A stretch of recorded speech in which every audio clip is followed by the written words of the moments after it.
I counted to 10 like we were taught as children. But when I turned around, I saw myself standing in the darkness behind me, and I realized I was the one in the mirror all along. Growing up in the small mining town of Leadville, Colorado, there were rules we followed without question. Not the kind our parents taught us, not the kind written in school handbooks or posted on classroom walls. These were older rules, whispered between kids on playgrounds and during sleepovers, passed down through generations like some dark inheritance nobody wanted but everyone accepted. The most important rule was simple. If you ever felt watched while alone in a room, you couldn't turn around immediately. You had to count to 10 first. Slowly. Every second measured, deliberate. If you turned too fast, if you gave in to that primal urge to see what was behind you, it would learn your face. And once it knew your face, it could find you anywhere. Nobody knew who started this rule. It wasn't something adults talked about, and if you asked them, they'd look at you with that confused expression that made you feel stupid for even bringing it up. But ask any kid in town, from kindergarten to high school, and they all knew. We all followed it without question, because deep down, in that animal part of our brains that still remembers when humans were prey, we understood it was true. I'm 34 now, working as a regional sales manager for an industrial supply company. I travel throughout Colorado and Wyoming, spending more nights in hotel rooms than in my own apartment in Denver. The childhood rules faded over the years, buried under mortgages and career ambitions, and the numbing routine of adult life. I stopped thinking about the thing that stands behind you. I stopped covering mirrors at night. I stopped counting to 10, until 3 nights ago, when I remembered why we were taught to wait. I was staying at a Hampton Inn outside Boulder, 3rd floor, room 347. Standard business hotel, the kind where everything is beige and forgettable and smells faintly of industrial cleaning chemicals. I'd driven up from Denver for a morning meeting with a potential client, some tech startup that needed bulk orders of server components. The meeting had gone well. I'd grabbed dinner at a sports bar, returned to my room around 9 p.m., and settled in for the usual routine. Shower, check emails, watch whatever mindless show was streaming, sleep. The bathroom was identical to 10,000 other hotel bathrooms. White tile, chrome fixtures, those harsh LED lights that make everyone look like corpses. I was brushing my teeth, staring at my reflection with that glazed expression you get when you're performing an action you've done 10,000 times before. My mind was already drifting towards sleep, running through tomorrow's schedule, mentally rehearsing the presentation I'd be giving. My phone buzzed on the counter. A text from my ex-wife about adjusting this month's alimony payment. I glanced down, thumbed out a quick response, looked back up at the mirror. My reflection was still staring straight ahead, not at me. Not following my movements, just staring at the space where my face had been 2 seconds ago, frozen in that vacant expression I'd been wearing before I looked away. I blinked. My reflection didn't. The toothbrush fell from my hand, clattering against the porcelain sink. The sound snapped something in my brain, breaking through the initial shock. This wasn't possible. Reflections don't work that way. They can't work that way. It had to be exhaustion, or a trick of the light, or maybe I was getting sick and running a fever that was making me see things. But even as I tried to rationalize it, my body recognized what my conscious mind refused to accept. The feeling crashed over me like ice water. The same sensation I'd known as a child but had forgotten in the comfortable amnesia of adulthood. The heavy awareness of being watched, the pressure building behind my shoulders, the certainty that something was standing just beyond my peripheral vision, leaning closer, studying the back of my head with patient, hungry attention. Don't turn around. Count to 10. The rule erupted from some buried place in my memory, sudden and absolute. My childhood voice, high and frightened, reciting words I hadn't thought about in decades. 1. In the mirror, my reflection's mouth began to move. Not in sync was my breathing, just a slight parting of the lips, like it was preparing to speak or smile or scream. too. The bathroom air felt thicker, harder to pull into my lungs. The fluorescent light above the mirror flickered once, a brief strobing that made my reflection's face look wrong. The features suddenly misaligned. 3. Behind me something shifted. Not a sound exactly, more like a displacement of air. The feeling you get when someone steps close behind you in a crowded elevator. My skin prickled with the certainty of proximity, every nerve ending screaming that I was not alone in this tiny bathroom. 4. My reflection raised its right hand slowly, deliberately, while my own hands gripped the edge of the sink so hard my knuckles went white. I watched those fingers that looked like mine but moved independently, rising toward the mirror's surface with the patient inevitability of a nightmare. 5. The palm pressed against the glass from the other side. Not like a reflection, like someone on the opposite side of a window, trying to reach through. I could see the flesh compressed slightly against the barrier, could see the whorls of the fingerprints that matched my own. 6. Its mouth opened wider now, jaw unhinging in a way that should have been impossible, stretching into a grin that was all wrong. Too wide, too eager, filled with teeth that looked sharp in the flickering light. 7. The presence behind me leaned closer. I could feel warmth against the back of my neck, could feel what might have been breath disturbing the small hairs at my nape. My body locked up completely, every muscle rigid with terror, unable to move even if I wanted to break the rule and turn around early. 8. That's when I understood something we never questioned as children. We were always told not to turn around too early, warned about the consequences of breaking the count, frightened into compliance with the threat of being known. But nobody ever explained what would happen if you followed the rule all the way through. Nobody ever said what was supposed to occur at 10. 9. The lights flickered again, longer this time, and in the stuttering darkness between strobes, I saw something in the mirror that made my bladder weaken. My reflection wasn't alone anymore. There was a shape behind it, tall and wrong, with limbs that bent at angles that defied anatomy, and it was leaning down, bringing what might have been a face close to my reflection's ear, intimate and possessive. 10. I turned around. The bathroom was empty. Just white tile and chrome fixtures and the shower curtain hanging perfectly still. No shape with impossible limbs. No presence breathing on my neck. Nothing but the ordinary space of a cheap hotel bathroom in 9:30 on a Thursday night. But in the mirror behind me, I could see myself standing there, my back to the bathroom, my face visible in the reflection, and standing behind that reflected version of me, close enough that its chest would be pressing against my reflected shoulders, was something that looked almost human. Almost.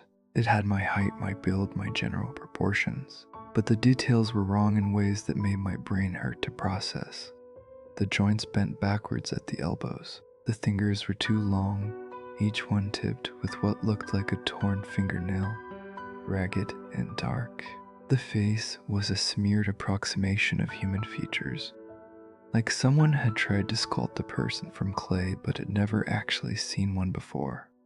And it was smiling at me, not at my reflection, at the real me standing in the bathroom, frozen in place as I stared at the impossible thing that existed only in the mirror's world. I ran. Didn't think, didn't try to rationalize, just pure animal panic sending me lurching out of the bathroom, grabbing my keys and wallet from the nightstand, fleeing into the hallway in my t-shirt and boxers. I took the stairs instead of the elevator, my bare feet slapping against concrete as I descended 3 flights in a blind rush. The lobby was empty except for the night clerk, a college-age kid who looked up from his phone with startled confusion as I burst through the stairwell door, wild-eyed and panting. "Sir? Are you okay?" I couldn't answer, couldn't explain. What would I even say? I stumbled past him, out through the automatic doors into the parking lot, cold October air hitting my skin like a slap. My car was parked near the back of the lot, and I ran for it, fumbling with the key fob, nearly dropping it twice before I managed to unlock the doors. I sat in the driver's seat, shaking, staring at the hotel's lit windows. Room 347 was on the third floor, fourth window from the left. The curtains were still open, exactly as I'd left them. From here, I could see the faint glow of the bathroom light I hadn't bothered to turn off in my panic, and I could see something moving in that window, a shape, tall and wrong, standing perfectly still as it looked out at the parking lot, looking at me. I started the car and drove, didn't go back for my things, didn't check out properly, just drove south on Highway 36, hands clenched on the wheel, checking the rearview mirror every few seconds to make sure nothing was following me. The rational part of my brain, the part that pays taxes and attends quarterly reviews and maintains a 401k, tried to assert itself. Exhaustion, it whispered. Stress, hallucination, maybe a gas leak in the hotel room causing mild carbon monoxide poisoning. There had to be a logical explanation. But I knew better. My body knew better. That childhood understanding, buried but never truly forgotten, recognized what I'd seen. The thing that stands behind you. The thing we were taught to avoid by counting to 10, except I had counted to 10. I'd followed the rule perfectly, and something had gone wrong anyway. I made it back to my apartment in Denver by 11 p.m. Third floor walk up in Capitol Hill, one bedroom, nothing fancy. I'd lived here for 6 years ever since the divorce, and it had always felt safe. Impersonal maybe, lonely, definitely, but safe. I locked the door behind me. Both deadbolts. The chain. I checked every room, every closet, behind the shower curtain, under the bed. All empty. All normal. The bathroom mirror showed only my reflection. Pale, frightened, but alone. I covered it anyway, draped a towel over the medicine cabinet mirror, threw a sheet over the full-length mirror in my bedroom, sat on the couch with all the lights on, trying to convince myself that I was being ridiculous, that I was a grown man acting like a terrified child. But I didn't uncover the mirrors, and when I finally tried to sleep around 3 a.m., I left every light in the apartment burning. The next morning felt surreal. Sunshine streaming through the windows, traffic sounds from the street below, the smell of coffee from the cafe on the first floor, all the ordinary markers of normal life, completely at odds with the terror of the previous night. I called in sick to work, spent the day trying to research what I'd seen, but how do you Google something like that? Reflection that moves independently, thing that stands behind you. Our research led to creepypasta stories and Reddit threads about sleep paralysis demons. Nothing felt right. Nothing matched what I'd experienced. By evening, I'd almost convinced myself it had been some kind of breakdown. Stress-induced psychotic episode, maybe. I'd been working too hard, sleeping too little, probably not eating right. My mind had conjured up a childhood fear and projected it onto a perfectly normal reflection. I uncovered the bathroom mirror, stood in front of it, staring at my reflection under the harsh LED lights. Everything normal, everything as it should be. I reached up and scratched my nose. My reflection did the same, perfectly synchronized. See? Just a mirror. Just glass and silver and light behaving exactly as physics demanded. I turned away, heading back to the living room, and that's when I felt it again. That pressure behind my shoulders, that certainty of being watched. My body froze mid-step. The rule came back automatically, unbidden. Don't turn around. Count to 10. No, I wasn't doing this again. I was a rational adult. I didn't believe in monsters or supernatural entities, or things that existed only in reflections. This was anxiety, nothing more. A panic response left over from childhood conditioning. I was going to turn around. Right now. Immediately. Without counting. I was going to prove to myself that there was nothing there. That the rule was just superstition. That I was in control. I turned around. The living room was empty. couch, coffee table, television, bookshelves, all exactly where they should be. No impossible shapes, no things with backwards elbows. I laughed. The sound came out shaky and unconvincing, but it was still a laugh. See, nothing. Just my imagination running wild with childhood fears. Then I noticed the television. It was off, screen black. But black screens are reflective, and in that dark reflection, I could see the room behind me.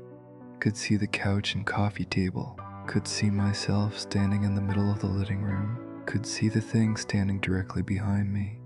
So close that its chest pressed against my back, its two long fingers hovering near my shoulders. I whirled around, nothing there. Turned back to the television. The thing was still in the reflection, adjusting its position to match mine, staying behind me no matter which way I faced. I ran to the bathroom, to the covered mirror, tore the towel down. My reflection showed me alone, just me, breathing hard, eyes wide with fear. I spun to check behind me. Empty bathroom, back to the mirror, still alone, but in the chrome faucet, curved and distorted, I could see it. In the window's reflection, barely visible against the darkening sky outside. In every reflective surface in my apartment, there it was. Always behind me, staying just out of direct sight, existing only in that reflected world. I understood then what had happened, what I'd done wrong. We were told not to turn around early, but there was another part of the rule, one so obvious nobody thought to mention it out loud. Once you counted to 10, once you completed the rule, you were supposed to leave. Get out of the room, don't look back. Don't check mirrors. Don't try to see what was behind you. But I turned around and looked at the mirror. I'd seen it in that reflection. And by seeing it, by acknowledging its existence in that reflected space, I created a connection, a bridge between the normal world and whatever place it inhabited. Now it knew my face, and it wasn't going away. The next 2 days were a special kind of hell. I couldn't escape it.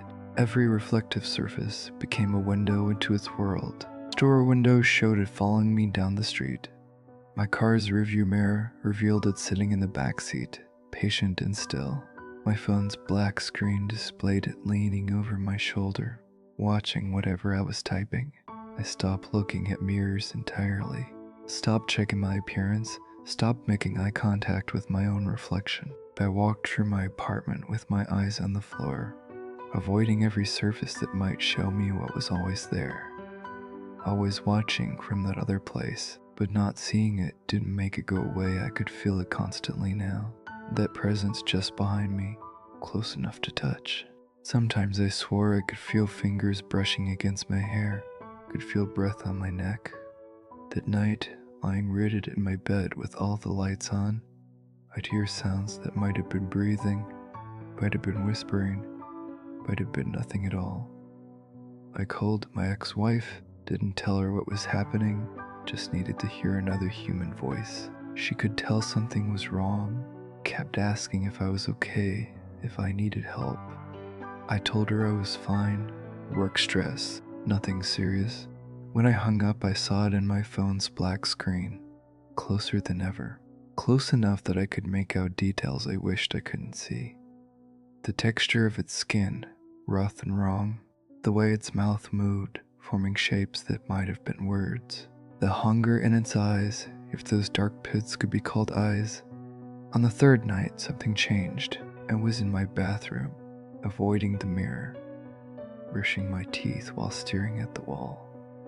The lights flickered, once, twice, then steady again. In the corner of my vision, I saw movement in the mirror. Against every instinct, I looked. My reflection was there, but it wasn't alone anymore. The thing stood behind it, behind my reflection. But now, instead of that smeared approximation of human features, its face was clear, detailed, specific. It had my face, not similar, not like a twin or a copy, Exactly my face. My eyes, my nose, my mouth, my scars and asymmetries, and every unique detail that made my face mine.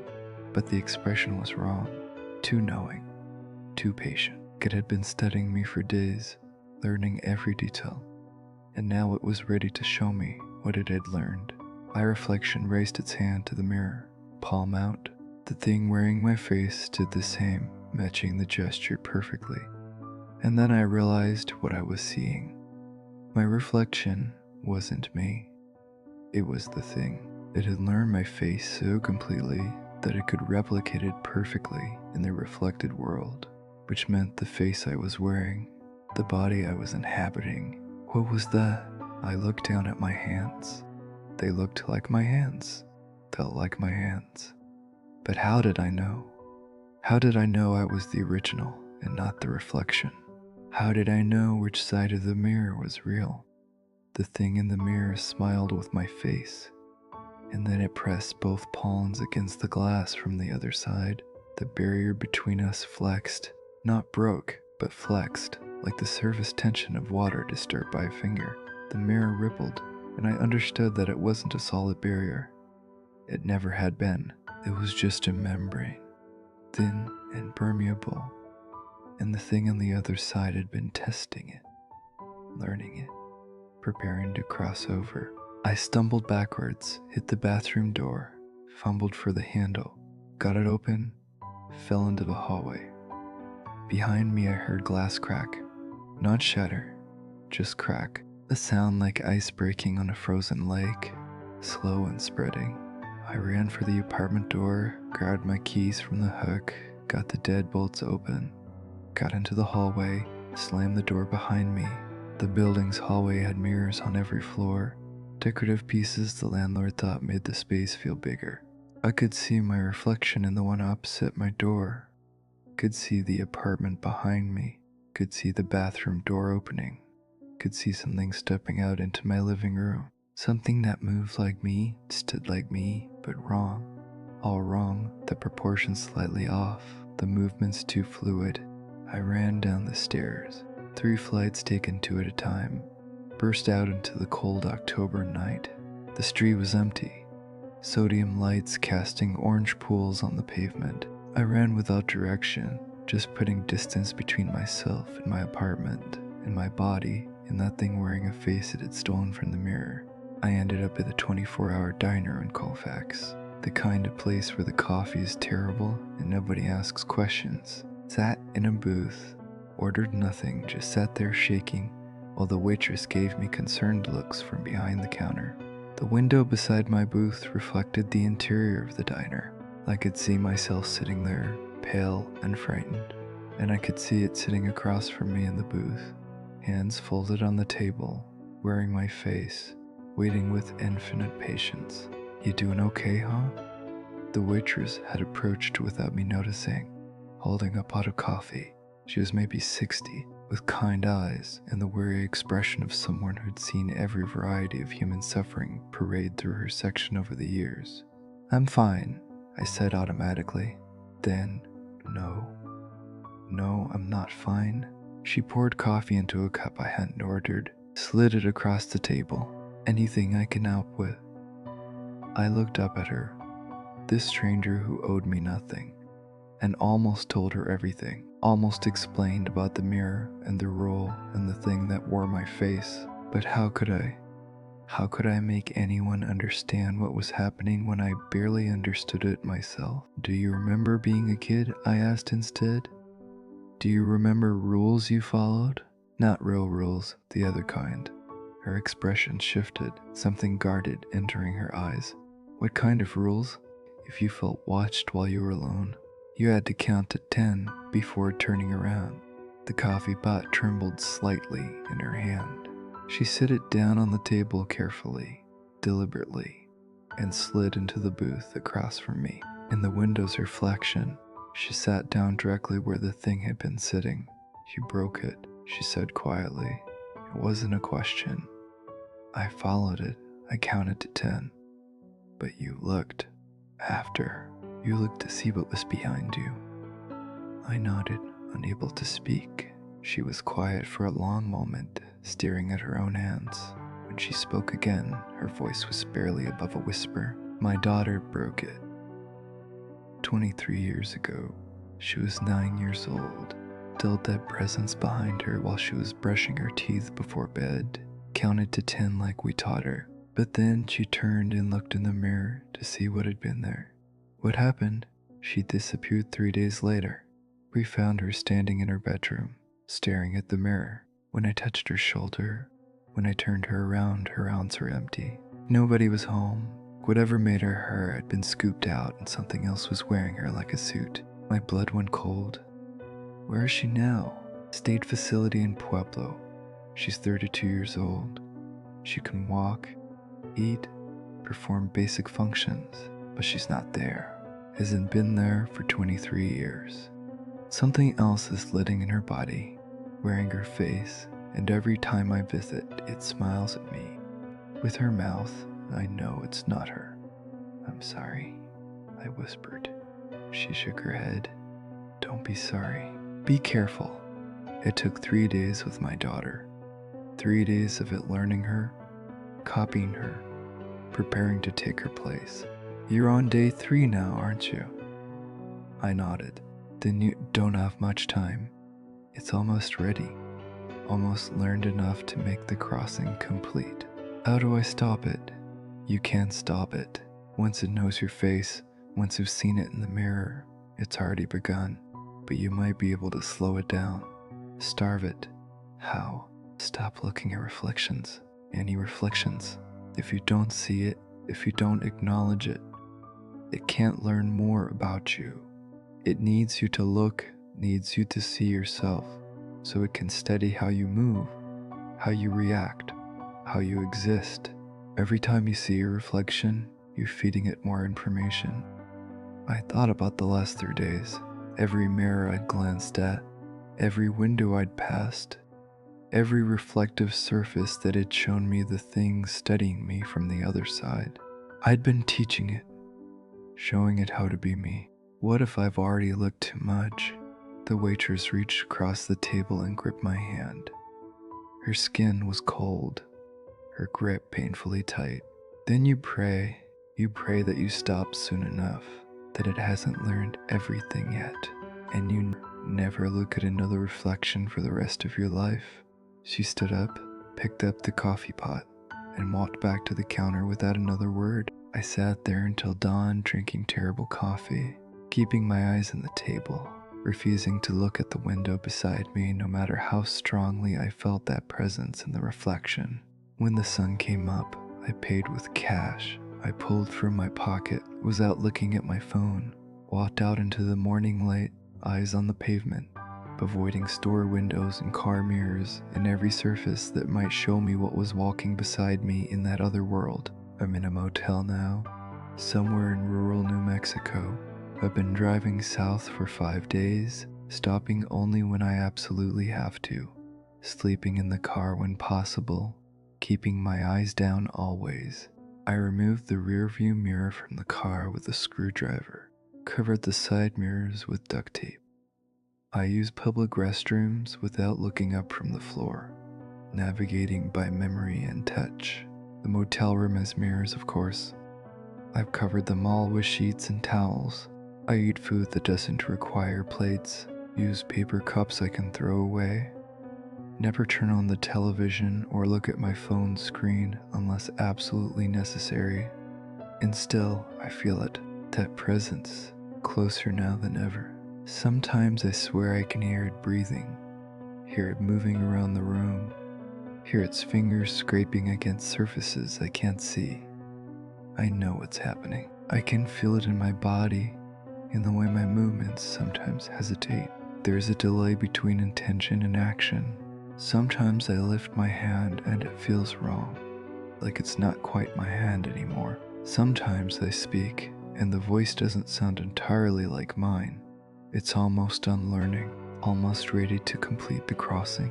And I'm terrified that I'm already too late, terrified that the thing I'm most afraid of has already happened, that somewhere in the last 5 days, in some moment I can't identify, it made the final step. that I'm not the original anymore, that I'm the reflection, and the real me is somewhere else, trapped in the mirror world, watching as something else lives my life. How would I even know? How would I know which side I'm on? I'm writing this down because I need someone to know what happened. Need there to be a record before it's too late, before I forget completely who I used to be. My name is Marcus Holland. I'm 34 years old. I was born in Leadville, Colorado. I work in sales. I was married once. I have a scar on my left knee from a bicycle accident when I was 7. My favorite food is green chili cheeseburgers. I'm afraid of heights. I can't whistle. These are the details that make me me. I'm writing them down so I don't forget, so I have something to hold on to when the thing finishes learning, when it completes the crossing, when it finally takes my place. But even as I write this, I'm not certain anymore. Are these my memories? Are the reflections memories? Is this my hand holding the pen? Or the thing's hand? When I look down at the words on the page, am I reading my own handwriting? Or something that's learned to copy it perfectly? There's a mirror in the bathroom. It's covered with a sheet, but I can feel it there, calling to me. Part of me wants to look, needs to see my face one more time, needs to confirm that I'm still me, that I'm still real, but I know that's what it wants. That's what it's been waiting for. One more look, one final acknowledgement, and the crossing will be complete. So I sit here in this dark motel room, writing words that might be mine or might be something else's, trying to remember rules we learned as children, rules we forgot as adults, rules that existed for a reason. If you're alone and you feel watched, don't turn around right away. Count to 10. And when you reach 10, when you finally turn, don't look to see what was behind you. Don't check the mirror.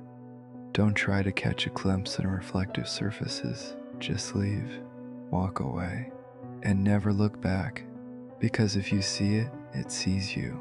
And once it sees you, once it knows your face, it will never stop learning, never stop copying, never stop preparing to take your place. I should have remembered, should have stayed a child in that one important way, should have kept following the rules even when I stopped believing in them. But I didn't, and now something is wearing my face, and I don't know which one of us is real anymore. The sheet over the bathroom mirror is moving, not from any breeze. The window is closed, the air is still. It's moving because something on the other side is pushing against it, testing the barrier, getting ready to cross over completely. I should get in a car and drive farther, should keep moving until I run out of road, or run out of gas, or run out of myself entirely. And part of me wants to look, wants to pull down that sheet and see what's there, wants to know finally and absolutely which side of the mirror I'm on. My hand is reaching for the bathroom door. I don't remember deciding to stand up, don't remember walking across the room, but I'm here now, fingers on the handle, and I can feel it on the other side of that covered mirror, waiting, patient, ready. I'm going to look. I know I shouldn't. Know it's the worst thing I could possibly do, but I have to see my face one last time and know for certain whether it's really mine. I'm opening the door, walking into the bathroom. The sheet hangs over the mirror, perfectly still now. Everything is quiet. Everything is waiting. My hand reaches for the sheet. I pull it down. The mirror shows me standing there, hand extended, face pale in the fluorescent light. Just a moment. I'm alone in the reflection, just me. Just Marcus Holland, 34 years old, born in Leadville, Colorado. Then my reflection smiles, and I feel my face smiling too, except I didn't tell it to smile, didn't decide to move those muscles, and I realize I'm not looking at the mirror anymore. I'm looking out from it, looking at the motel bathroom from the wrong side of the glass, looking at the thing that has my body, my face, my life. It waves at me. A small, friendly gesture, almost playful. Then it turns around and walks out of the bathroom. I hear the motel room door open, hear footsteps walking away, hear a car engine start, and I'm still here, trapped in the silver prison, watching from a reflection that nobody will ever look at again, watching as the thing that learned my face drives away in my car, carrying my wallet, my phone, my identity, going to live my life, going to be me better than I ever was, going to smile with my mouth and speak with my voice, and nobody will ever know the difference, because it finally learned my face completely. And now I'm the one standing behind the glass. I'm the thing that watches from mirrors. I'm the presence that made us count to 10 as children.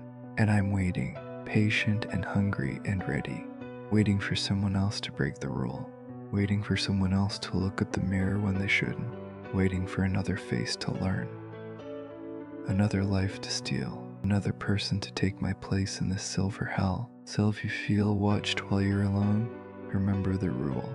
Count to 10. And when you turn around, when you check behind you, don't look at the mirror. Because I'll be there, watching from the other side, learning your face, getting ready to take your place. And once I know your face, you'll never escape me. You'll see me in every reflection, every window, every screen. You'll feel me behind you, always behind you, getting closer with each passing day, till finally, inevitably, you'll look one last time, and then I'll be free, and you'll be the one trapped behind the glass. You'll be the one watching from the mirror. You'll be the one waiting for the next victim to break the rule. This is how it spreads. This is how it continues, one reflection at a time, one stolen face at a time, one life at a time. I learned that too late, but you don't have to. Remember the rule, count to 10, and never look at the mirror, because I'm already learning your face.